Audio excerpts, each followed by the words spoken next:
Relax মানে বাজার করতে গেলাম, বাজার টাজার কইরা আসলাম। টুকটাক এটা সেটা কিনতে কিনতে দেখি প্রায় 2500-2700 টাকার মতো বাজার হয়ে গেছে। ভাবছিলাম যে 2000 টাকা নিয়ে যাব, যাই আনবো, কিন্তু টুকটাক দেখি এটা সেটা কিনতে কিনতে চলে গেছে অনেক টাকা।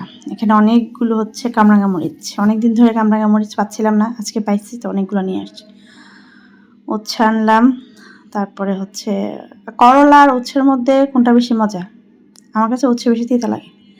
একটা ক্যাপসিকাম আনছি, কারণ ক্যাপসিকাম বাসায় তেমন একটা খাওয়া হয় না, তো মাঝে মাঝে কিছু সালাদ টালাতে লাগে, এই জন্য আনছি আর কি। শসা আনলাম, আর এখানে কিছু ফ্রুটস অল্প অল্প করে 3-4 রকমের ফল আনছি ছেলের জন্য। মাছ, একটা কাটাওয়ালা একটা কাটা ছাড়া মাছ। তারপরে ফলগুলোকে আগে একটু ধুয়ে নিই। তো আসলে বাইরে থেকে ফল আনলে ফলের মধ্যে তো প্রচুর পরিমাণে ময়লা থাকে, এগুলো একটু ধুয়ে নিলে ভালো হবে। আর স্ট্রবেরি তো অবশ্যই অবশ্যই লবণ ভিনেগার দিয়ে ধুইতে হবে, কারণ স্ট্রবেরির গায়ে প্রচুর পরিমাণে ধুলাবালি থাকে, যেটা সাধারণভাবে ধুইলে একদমই যায় না। তো বাজার করছিলাম একটা ইন্টেনশন নিয়ে যে আজকে ইফতারিতে এটা সেটা বানাবো, কারণ ফল টল নিয়ে আসছি।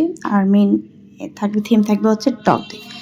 এখন সমস্যা হচ্ছে, যখন দই বসানোর পরে প্রায় 4টা-5টা বেজে গেছে দেখি তখনও দই বসে নাই। তখন কি হবে? হাজব্যান্ডকে জিজ্ঞেস করলাম কি করব, সে বলতেছে বাহির থেকে ইফতার নিয়ে আসবে। বাসায় আমরা বাঙালি বাহির থেকে ইফতার নিয়ে খাবো? আর আমি তো ভাই বাইরের ইফতারি মুখেই দিতে পারি না, কেন দিতে পারি না আমি জানি না, বাইরের ইফতারি আমার একদমই ভালো লাগে না। তো হাজব্যান্ড বলতেছে ইনস্ট্যান্ট এখন কি করবা? তো মাথায় একটা বুদ্ধি আসলো, বুদ্ধিটা কাজে লাগাই দিলাম। আর এখন একটা ইনস্ট্যান্ট সস বানিয়ে নিয়েছি, রামেন সস। আর এখানে কর্ন স্যুপ রান্না করে নিয়েছি, আর হচ্ছে নুডলস সেদ্ধ করে নিয়েছি। ব্যাস, বুঝতে পারছেন ইনস্ট্যান্টের জন্য এর চেয়ে বেস্ট কোনো আইডিয়া হতেই পারে না। তো এই তো জায়গায় জায়গায় বাটিতে বাটিতে সেদ্ধ করা নুডলস নিয়ে নিয়েছি, আর হচ্ছে এই সসটা দিয়েছি। এই সসটা যে এত মজা হয়, আর স্পাইসি বেশি হলে আরও বেশি মজা হয়, কারণ আমার হাজব্যান্ড আর দেবর এত বেশি ঝাল খাইতে পারে না, যার কারণে ঝাল আমি বেশি একটা দিই না। আর বিশেষ করে এই ম্যাগি কর্ন স্যুপটা দেওয়ার কারণে নুডলসটা যে কী পরিমাণ মজা হয়েছে। স্যুপ নুডলস, আমি ন্যাচারালি আমরা স্যুপ নুডলস কি পানি দিয়ে সেদ্ধ করে নুডলসটাকে একটু পানি পানি করে রেখে করেই সেদ্ধ করেই স্যুপ নুডলসটা করে থাকি, কিন্তু আমি কয়েকটা ভিডিওতে দেখেছিলাম যে কর্ন স্যুপটা দিয়ে সাথে তারপর হচ্ছে নুডলসটা তৈরি করে, রামেনটা আর কি। তো আমি এইভাবে ট্রাই করলাম। তো আমি অনেক প্যাকেট রামেন খেয়েছি, তো বাসায়ও আমি আমার মতো করে রামেন করেছি, বাট এরকমভাবে আমি কখনো ট্রাই করি নাই। বাট আমি আজকে না, গতকালকে ভিডিওটা ট্রাই করেছিলাম, বাট এত মজা হয়েছে, এতটা মানে ফ্লেভারফুল হয়েছে। আর বিশেষ করে ম্যাগি স্যুপটা দেওয়ার কারণে তো আরও বেশি টেস্টি হয়ে গেছে।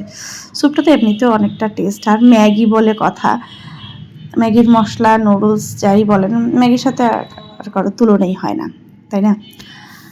এই তো সসটা দিয়ে দিলাম, তারপর হচ্ছে কোয়েল পাখির ডিম, আর সাথে হচ্ছে অন্য ডিম, মানে বড় ডিম আর কি, সেদ্ধ করে দিয়েছি। আর এই নুডলসটা খাইতে যে কি পরিমাণ মজা হয়েছে ইফতারে, আমার কাছে মনে হয় এরকম সিম্পল একটা ইফতারি হইলে তো আর কিছুই লাগে না। এখানে ছিল কাবুলি ছোলা মাখা, হালিম, তারপরে ছিল এরকম রামেন। আমার কাছে রামেনটা খেতে যেমন ভালো লাগে, আমার কাছে একটা হালকা ফিল হয় ইফতারিতে এইসব টাইপের খাবারটা খেলে। বুট ছোলা মুড়ি শরবত এগুলো খাওয়ার পরে না শরীর অনেকটা ভারী ভারী লাগে, কেন জানি এরকম, মানে সবার লাগে কিনা আমার জানা নেই, বাট আমার কাছে আমার শরীর অনেক ভারী লাগে বুট ছোলা মুড়ি খেলে, কারণ এই খাবারগুলো তেলে ভাজার কারণে কিন্তু অনেকটাই হেভি হয়ে যায়।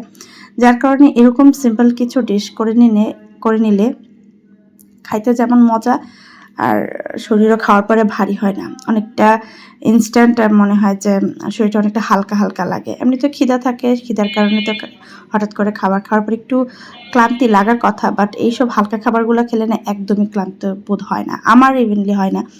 আর অন্য কারোর ক্ষেত্রে আমি ঠিক জানি না, বাট এটা এই মানে ম্যাগি স্যুপ দিয়ে ম্যাগি নুডলসের রামেন তৈরি করাটা যে কতটা ইজি আর কতটা মজা, সসটা যদি ঠিকমতো তৈরি করা যায় তাহলেই কেল্লা ফতে, এত সুপার স্পাইসি একটা মজাদার রামেন হয়। আজ এ পর্যন্ত, আল্লাহ হাফেজ।